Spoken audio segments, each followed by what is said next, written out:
ഇന്ന് അല്പം ചക്കക്കുരു കൊണ്ട് നമുക്ക് നല്ലൊരു കറി വെക്കാം.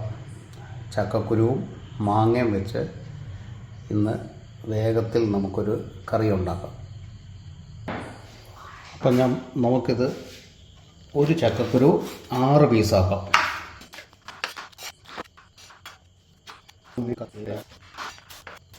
ചക്കക്കുരു അരിഞ്ഞ് കഴിഞ്ഞപ്പോൾ നമുക്ക് ഇത്രയും പീസ് കിട്ടി. അപ്പോൾ ഇതിലും ചെറുതാക്കി കഴിഞ്ഞ് കഴിഞ്ഞാൽ വെന്ത് കഴിയുമ്പോൾ അത് മുഴുവൻ അത് ഉടഞ്ഞു പോകും. അപ്പോൾ നമുക്ക് ഇത്രയും ഉള്ളൊരു പീസ് നമുക്ക് എടുക്കുകയാണെങ്കിൽ അത് നമുക്ക് നല്ല രീതിയിൽ അത് കഴിക്കാൻ സാധിക്കും, ഉണ്ടാക്കിയെടുക്കാനും സാധിക്കും, അതിനൊരു ഭംഗിയും കാണും. അപ്പോൾ നമുക്കിങ്ങനെ ബാക്കി ഉള്ള കാര്യങ്ങളിലേക്ക് കിടക്കാം. നമുക്കൊരു മാങ്ങ ചെത്തിയെടുക്കാം.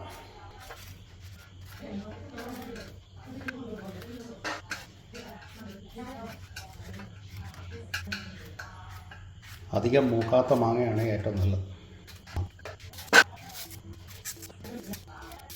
അപ്പോൾ മാങ്ങ ഈ രീതിയിൽ നമ്മൾ കട്ട് ചെയ്ത് റെഡിയാക്കിയിട്ടുണ്ട്. ഈ പാകമാണ് ഏറ്റവും നല്ലത്. കണ്ടില്ലേ, ചെറുതായിട്ട് അരിയേണ്ട ആവശ്യമില്ല.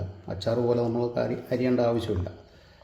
ഇതാകുമ്പോൾ നമുക്ക് കൊത്തായിട്ട് കിടക്കുകയും ചെയ്യും, വേകാനുള്ള രീതിയിലുണ്ട്.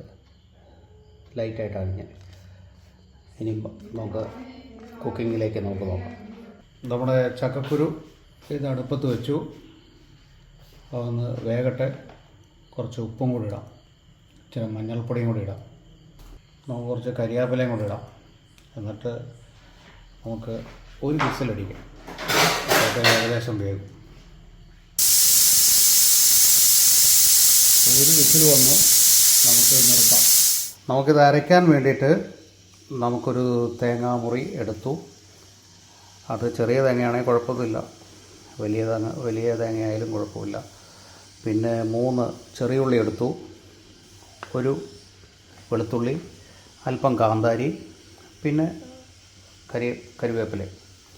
ഇതെല്ലാം കൂടെ നമുക്ക് മിക്സിയിൽ അരയ്ക്കാം. അരച്ചതിന് ശേഷം നമുക്കത് ബാക്കിയുള്ളതിലേക്ക് ഇടാം. ചക്കക്കുരു ഏകദേശം വേവായി. ഇനി നമുക്കൊരു അല്പം മുരിങ്ങക്കായും കൂടി ഇട്ട് കഴിഞ്ഞാൽ നല്ല ടേസ്റ്റായിരിക്കും, കൊഴുപ്പും ഉണ്ടാവും. അപ്പോൾ ഇതിന് പ്രത്യേക ഒരു രുചി ഉണ്ടാവും ചക്കക്കുരു മാങ്ങാക്കറിക്ക്.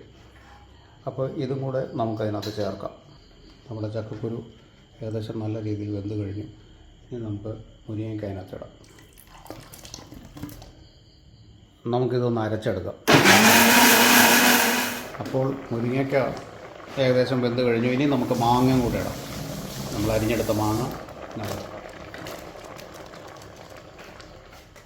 നന്നായിട്ട് ഇളക്കി കൊടുക്കാം.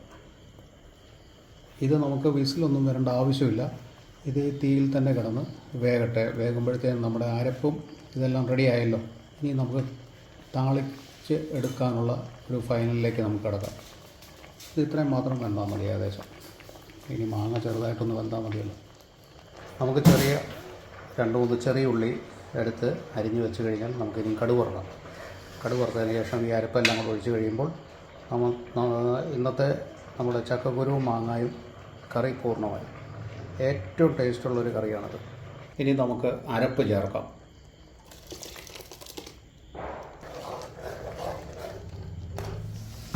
കൂടുതൽ ഇളക്കി കഴിഞ്ഞാൽ മുരിങ്ങക്കായെല്ലാം എന്ത് നാശമാകും. അതിൻ്റെ ഒരു ഭംഗി കിട്ടണമെങ്കിൽ കൂടുതൽ ഇളക്കേണ്ട ആവശ്യമില്ല. നമുക്ക് ഇനി കടുക് പൊട്ടിച്ച് താളിച്ചെടുക്കാം. നമുക്ക് കടുകും കൂടി ഇടാം.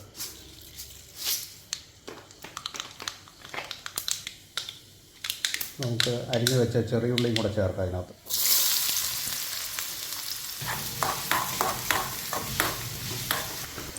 കരിവേപ്പിലയും ചുവന്ന മുളകും കൂടെ നമുക്കിതിനകത്ത് ചേർക്കാം. ഒന്ന് വഴറ്റിയെടുക്കാം. നമ്മുടെ ചക്കക്കുരു, മാങ്ങ, മുരിങ്ങക്കോലും ഇതെല്ലാം റെഡിയായി. അരപ്പും കൂടെ ചേർത്ത് കഴിഞ്ഞപ്പോൾ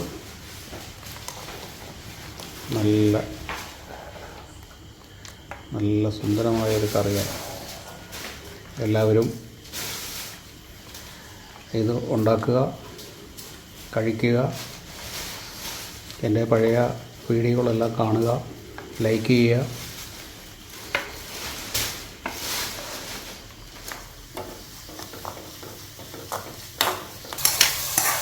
താളിച്ചത് നമുക്ക് ഈ കറിയിലേക്ക് തന്നെ ഇടാം.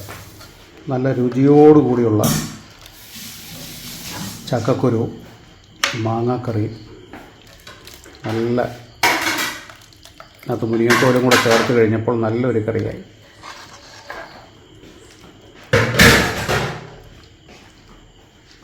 അപ്പോൾ നമുക്ക് പുതിയ വീഡിയോയുമായിട്ട് അടുത്ത ആഴ്ച വീണ്ടും കാണാം. Thank you.